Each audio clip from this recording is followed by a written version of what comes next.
आज हम जिन दस्तावेजों की बात करने जा रहे हैं वो किसी थ्रिलर फिल्म की स्क्रिप्ट जैसे हैं, बस फर्क इतना है कि ये सब सच है। हम जेफरी एप्स्टीन फाइल्स की उन परतों को खोलने की कोशिश करेंगे जिन्हें देखकर शायद यकीन करना भी मुश्किल हो जाए।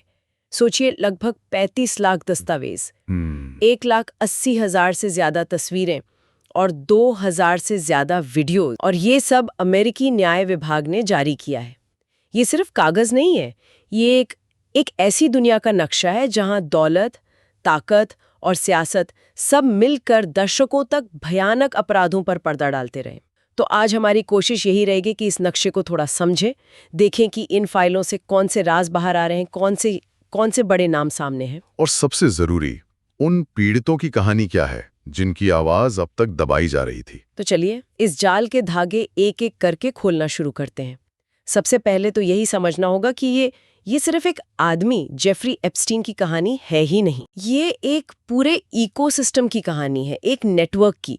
इन फाइलों को पढ़ते हुए ऐसा लगता है जैसे आप दुनिया के सबसे ताकतवर लोगों की सीक्रेट फोन बुक देख रहे हों। नाम आते हैं और जाते रहते हैं, और यही इस नेटवर्क की सबसे बड़ी ताकत थी। एप्स्टीन कोई अकेला भेड़िया नहीं था, वो एक मकड़ी की तरह था जिसने अपने जाल के केंद्र में बैठकर राजनीति, बिजनेस, टेक्नोलॉजी, यहाँ तक कि विज्ञान की दुनिया के बड़े बड़े लोगों को जोड़ा हुआ था। और ये रिश्ते ही उसकी ढाल थे। हाँ, एक तरह का कवच। जब आपके साथ पार्टियों में राजकुमार हों, राष्ट्रपति हों, अरबपति हों, तो कौन आप पर सवाल उठाने की हिम्मत करेगा? और नामों की लिस्ट तो वाकई चौंकाने वाली है। ब्रिटेन के प्रिंस एंड्रू का नाम तो बार बार आता है, खासकर वर्जीनिया गुफरे के आरोपों के सिलसिले में। हाँ, और वो तस्वीर भी है जिसमें वो एक महिला के ऊपर झुके हुए दिख रहे हैं, जो काफी विवादित रही है। लेकिन ये सिर्फ राजघरानों तक ही सीमित नहीं था। टेक्नोलॉजी की दुनिया के सबसे बड़े नाम भी इसमें शामिल हैं। सही कहा। जैसे एलन मस्क का एक ईमेल है 2012 का, जिसमें वो एप्स्टीन के प्राइवेट द्वीप पर होने वाली एक पार्टी के बारे में पूछ रहे हैं। उसे सबसे वाइल्ड पार्टी कह रहे हैं। हाँ, वाइल्डेस्ट पार्टी। या फिर रिचर्ड ब्रैंसन का ईमेल, जिसमें वो मजाक में एप्स्टीन से कहते हैं कि अपना हरम साथ लेकर आना। सुनने में ये छोटी बातें लग सकती हैं, लेकिन ये उस माहौल को दिखाती हैं। बिल्कुल, कि एप्स्टीन का रुतबा कैसा था, लोग उसके साथ किस तरह की बातचीत में सहज थे। और ये कोई मजाक नहीं था, ये दिखाता है कि महिलाओं को एक वस्तु की तरह देखा जा रहा था। और फिर 2 पूर्व अमेरिकी राष्ट्रपतियों के नाम भी हैं, बिल क्लिंटन और डोनाल्ड ट्रंप। उनके नाम एप्स्टीन के प्राइवेट जेट के फ्लाइट लॉग्स में दर्जनों बार आए हैं, तस्वीरों में वो साथ दिखे हैं। अब यहाँ ये साफ करना जरूरी है कि किसी दस्तावेज में सिर्फ नाम होने का मतलब ये नहीं कि वो व्यक्ति किसी अपराध में शामिल था। बिल्कुल नहीं, और ये एक बहुत महत्वपूर्ण बात है, लेकिन ये हमें उस नेटवर्क के पैमाने का अंदाजा जरूर देता है। उसकी पहुंच कितनी ऊपर तक। हाँ, कि वो सिर्फ अमीर नहीं था, वो सत्ता के दलालों का दलाल था। ये पार्टियां, ये रिश्ते, ये सब एक कवर थे। और असली खेल कुछ और ही था। असली खेल तो सत्ता, प्रभाव और एक दूसरे के राजों को सुरक्षित रखने का था। एक ऐसा क्लब था जिसके सदस्य ये मानते थे कि नियम उन पे लागू ही नहीं होते। और इन बड़े नामों, इन पार्टियों और इस चमक दमक के पीछे जो असलियत छिपी है, वो इतनी भयानक है कि उसके बारे में बात करना भी बहुत मुश्किल है।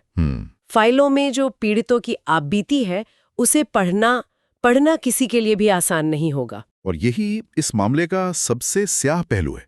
ये सिर्फ आरोप नहीं है, ये डायरी में लिखी गई बातें हैं, ईमेल हैं, गवाहों के बयान हैं, जो उस खौफनाक सच को सामने लाते हैं जिसे दशकों तक छिपाया गया। एक मामला जो शायद सबसे ज्यादा परेशान करने वाला है, वो अरबपति निवेशक लियोन ब्लैक से जुड़ा है।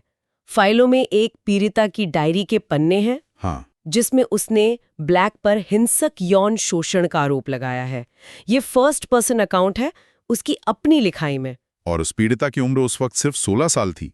उसे ऑटिज्म और डाउन सिंड्रोम भी था। सोचकर भी डर लगता है। उसने लिखा है कि कैसे एप्स्टीन के मैनहट्टन वाले आलीशान घर में ब्लैक ने उसके साथ बलात्कार किया। ये पढ़ना भी अपने आप में बहुत मुश्किल है। उस डायरी में एक बहुत ही अजीब और वहशी रस्म का जिक्र है, जिसे वो बाइटिंग रिचुअल कहती है। आरोप है कि ब्लैक ने पीड़िता के गुप्तांगों को बहुत हिंसक तरीके से काटा। और ये कोई एक बार की घटना नहीं लगती। एक वकील के ईमेल से पता चलता है, जो इन्हीं फाइलों का हिस्सा है, कि एक और पीड़िता ने भी बिल्कुल ऐसी ही घटना का जिक्र किया है। मतलब ये एक पैटर्न था। हाँ, एक सोची समझी क्रूरता थी। डायरी की एक एंट्री में उस लड़की ने लिखा है, उस मोटे कमीने ने मुझे काटा, जेफरी के कालीन पर हर जगह खून था और मैं मुद्दा हूं। कौन किसी को काटता है? बीमार। यकीन करना मुश्किल है कि कोई इंसान दूसरे इंसान के साथ ऐसा कर सकता है, और ये सब उस आलीशान घर में हो रहा था जहां दुनिया के सबसे अमीर और ताकतवर लोग पार्टियां कर रहे थे। और यहीं पर हमें यह समझने की जरूरत है कि ये सिर्फ एक या दो लोगों की व्यक्तिगत क्रूरता नहीं थी, ये एक संगठित सिस्टम था, एक मशीन। एक मशीन। हाँ, 2007 का एक ड्राफ्ट अभियोग, जिसे बाद में रहस्यमयी तरीके से दबा दिया गया, इस मशीन के काम करने का तरीका बताता है। उसमें साफ लिखा है कि एप्स्टीन के घर में मसाज के लिए एक तय प्रोटोकॉल था। प्रोटोकॉल मतलब इस काम के लिए नियम कायदे थे। हाँ, बाकायदा नियम। जैसे कर्मचारियों को निर्देश दिए गए थे कि लड़कियों को पैसे देने के लिए एप्स्टीन के बिस्तर के पास $100 के बिल रखे जाएं। क्या? और यह भी निर्देश था कि उसके गद्दों के बीच में भरी हुई बंदूकें रखी जाएं। बंदूकें? हाँ, ये सब दिखाता है कि ये सब कितने बड़े पैमाने पर और एक फैक्ट्री की तरह चल रहा था। ये कोई हादसा नहीं था, ये एक इंडस्ट्री थी। और इस इंडस्ट्री को चलाने के लिए लोगों की जरूरत पड़ती है। बिल्कुल। और यहीं घिसलिन मैक्सवेल जैसी सहयोगियों की भूमिका सामने आती है। वो सिर्फ एप्स्टीन की दोस्त या पार्टनर नहीं थी, वो इस मशीन का एक अहम पुर्जा थी। उसका काम था लड़कियों को ढूंढना, कमजोर और नाबालिग लड़कियों को ढूंढना, उन्हें अपने जाल में फंसाना, उन्हें तैयार करना और फिर उन्हें एप्स्टीन और उसके दोस्तों के सामने परोसना। ये एक पूरा सप्लाई चेन मैनेजमेंट था। ये सब सुनकर सबसे बड़ा सवाल यही मन में आता है कि आखिर ये सब इतने सालों तक चलता कैसे रहा? किसी को पता नहीं चला या किसी ने देखकर भी अनदेखा कर दिया? फाइलों से तो साफ है कि सिस्टम बार बार लगातार फेल हुआ। और शायद सबसे बड़ी विफलता तो इन फाइलों को जारी करने के तरीके में ही दिख जाती है। हाँ, वो तो एक और त्रसदी बन गया।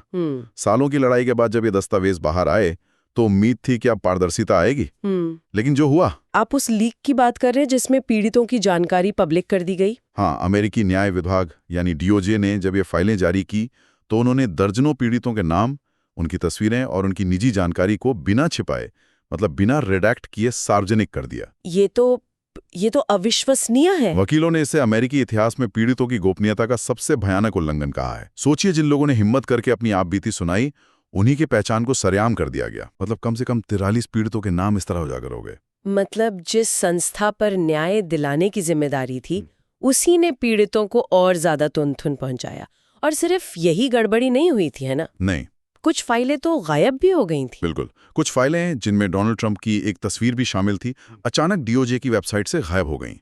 जब सोशल मीडिया पर हंगामा हुआ तो उन्हें चुपचाप वापस डाल दिया गया। और कुछ पन्ने तो पूरे काले कर दिए गए हैं।